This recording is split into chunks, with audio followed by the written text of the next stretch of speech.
안녕하십니까. 한 주간의 인공지능 동향 전해드리는 주간 인공지능입니다. 인공지능의 급속한 발전에 따라서 안전성에 대한 우려도 높아지고 있습니다. 많은 전문가들이 인공지능을 그대로 두면 인류가 멸망할 수도 있다는 경고를 해왔죠. 그래서 규제의 필요성에 대해서는 전 세계적으로 공감대가 이루어졌습니다. 이에 따라 지금까지 형성된 인공지능 규제 방식은 유럽식과 중국식 두 가지였는데요. 지난주에 미국식이 추가됐습니다. 유럽은 인공지능 법을 마련해서 인공지능을 개발하고 운영하는 기업들이 모두 따르게 하는 방식을 선택했습니다. 법규에 세세한 기준을 마련하고 이를 어기는 기업에게는 거액의 벌금을 물릴 방침입니다. 중국 역시 법으로 규제하긴 하지만 정부의 허가를 사전에 받아야 인공지능 모델을 시장에 내놓을 수 있도록 하는 라이선스 제도를 도입했습니다. 유럽 방식보다 더 강력하다고 할 수 있겠죠. 사회주의 체제에서 가능한 방식입니다. 그런데 인공지능 기술을 개발하는 주요 기업들이 대부분 속해 있는 미국에서는 유럽이나 중국과는 매우 다른 방식의 규제 틀이 마련됐습니다. 기업들이 자율적으로 규제를 하는 방식입니다. 구글과 마이크로소프트, 오픈 AI와 엔트로픽 등 미국의 기술 기업들이 정부와 국민에게 인공지능을 안전하게 개발하고 운영하겠다고 약속을 하고 이를 실천할 기구를 지난주 출범시켰습니다. 민간 기업들이 주도하는 이 기구의 이름은 프론티어 모델 포럼입니다.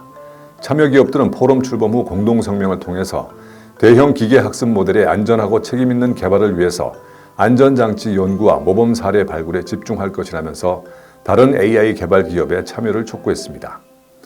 포럼은 앞으로 정책 입안자 및 학자들과 협업해서 인공지능 안전장치를 개발하고 첨단 AI 모델에 대해서는 공개적인 벤치마크 라이브러리를 만들어서 기술 평가를 제공할 예정입니다. 현재 인공지능과 관련한 안전장치로는 워터마크 기술이 거론되고 있습니다. 인공지능이 생성한 글이나 이미지, 동영상은 인간이 만든 것이 아니라는 표식을 해서 가짜뉴스나 딥페이크, 사기 등에 쓰이지 못하도록 하자는 취지에서 필요성이 제기되는 기술인데요. 아직까지는 개발되지 못한 상태입니다. 이런 기술을 앞으로 구글과 마이크로소프트, 오픈 AI 같은 기업의 연구진들이 함께 개발하겠다는 게 포럼 측이 내세운 목표 중 하나인데요. 기술 기업들이 역량을 집중하는 만큼 성과도 기대됩니다. 하지만 미국식 규제 방식은 기업들이 규제는 우리가 자발적으로 알아서 하겠다고 하는 만큼 한계도 있을 것으로 보입니다. 예를 들어서 미국 기업들은 새로 개발하는 인공지능 모델에 대해서는 정보를 공개하겠다고 약속했지만 실제로 어느 정도까지 투명하게 밝힐 수 있을지 미심쩍습니다. 영업비밀을 속속들이 흔쾌히 밝힐 장사꾼은 없을 테니까요.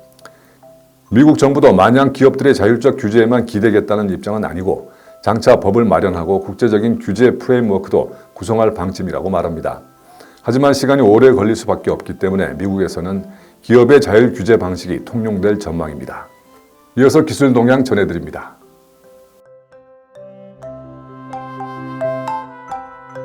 오픈 AI가 챗 GPT의 용도에 맞는 설명을 미리 설정할 수 있는 기능을 추가했습니다. 사전에 요구 사항을 설정해 놓으면 챗 GPT가 이를 기억했다가 상황에 맞는 대답을 생성해 주도록 하는 기능입니다. 예를 들어서 초등학교 3학년 과학 교사가 챗 GPT를 사용해 수업 계획을 만드는 경우 학생의 나이대, 가르칠 과목 등 고려 사항을 맞춤형 지침에 추가해서 수업 때마다 입력 작업을 되풀이할 필요 없이 챗 GPT에서 필요한 대화를 시작할 수 있습니다. 대형 언어 모델의 성능을 높여주는 것으로 알려진 컨텍스트 창은 마냥 늘리는 게 좋지만은 않다는 분석이 나오고 있습니다. 컨텍스트 창은 언어 모델의 프롬프트를 입력할 때 허용되는 토큰의 수를 말합니다. 이 토큰의 수가 커지면 쉽게 말해서 언어 모델이 길게 말을 해도 기억을 하고 프롬프트 내에서 학습도 하기 때문에 성능이 향상됩니다. 그러나 너무 길어지면 오히려 성능이 저하된다는 스탠포드대의 연구 결과가 나왔습니다.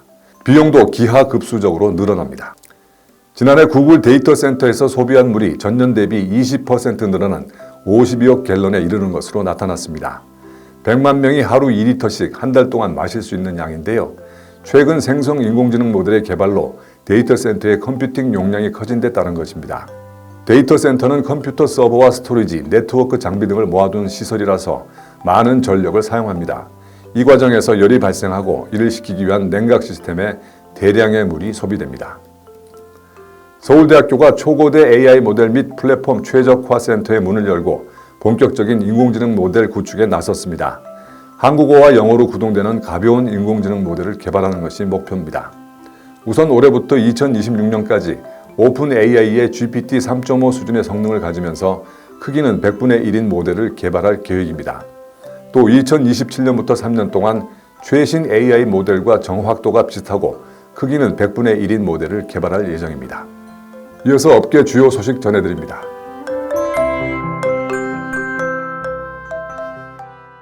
지난주 미국에서 개봉한 영화 바비와 오펜하이머가 생성 AI 도구인 미드저니와 런웨이를 통해서 기발하게 섞인 모습으로 재탄생했습니다. 바비와 오펜하이머를 합친 이름의 주인공 바벤하이머가 나치에 대항해서 핑크빛 원폭 개발에 나섭니다. 미드저니로 재현된 배우 마고 로비, 라이언 고슬링, 맷 데이먼, 브래드 피트의 모습도 재밌지만 오펜하이머의 킬리언 머피는 모습이 좀 이상하네요. 영화 제작에는 불과 나흘이 걸렸다고 합니다. 네이버가 다음 달 챗 GPT와 같은 AI 챗봇을 내놓을 예정입니다. 또 9월부터는 Q로 알려진 생성 AI 검색 서비스도 선보입니다. 베타 테스트를 거쳐서 올해 안에 검색 서비스에 도입할 예정입니다. 네이버는 다음 달에 출시하는 차세대 대형 언어 모델 하이퍼클로바 X에 이런 생성 AI 서비스 라인업을 구축한다고 밝혔습니다. 지난 2019년 경영 일선에서 물러났던 세르게이 브린 구글 공동 창업자가 언어 모델 개발팀에 합류하면서 업무에 복귀했습니다. 그가 참여한 프로젝트는 구글이 야심차게 개발 중인 제미니로 알려졌습니다. 브린은 업무 복귀 이후에도 새 직책은 맡지 않고 있으며 구글 안팎에서는 그의 합류를 환영하는 분위기입니다. 올해 49살인 브린은 은둔형인 레리 페이지와는 달리 롤러스케이트를 타고 구글 본사를 돌아다니는 등 직원들에게 친숙한 리더 이미지를 가지고 있습니다. 스테빌리티 AI가 프리윌리라는 새로운 오픈소스 대형 언어 모델을 공개했습니다.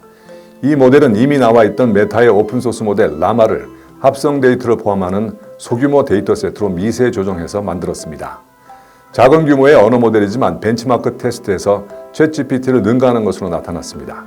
따라서 향후 언어 모델의 개발 방향과 관련해서 비용 효율적이고 환경 친화적인 사례를 제시한 것으로 평가받았습니다. 지금까지 주간 인공지능이었습니다. 감사합니다.